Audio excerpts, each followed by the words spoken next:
सीना से चुए पसीना आषाढ़ गर्मी के महीना। सीना से चुए पसीना आषाढ़ गर्मी के महीना।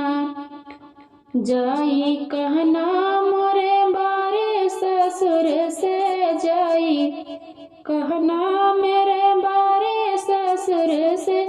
भेज दिए पंखा नगीना आषाढ़ गर्मी के महीना। भेज दिए पंखा नगीना आषाढ़ गर्मी के महीना।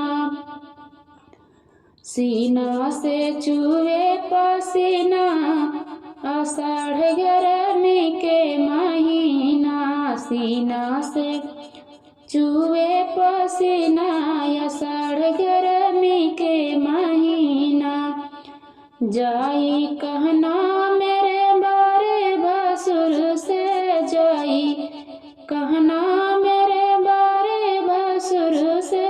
भेज दिए पंखा नगीना आषाढ़ गर्मी के महीना। भेज दिए पंखा नगीना आषाढ़ गर्मी के महीना। सीना से चुए पसीना आषाढ़ गर्मी के महीना। सीना से चुए पसीना आषाढ़ गर्मी के महीना। जाई कहना मेरे बारे बालम से, जाई कहना मेरे बारे बालम से।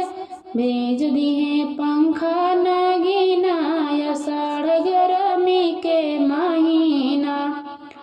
भेज दिए पंखा नगीना आषाढ़ गर्मी के महीना।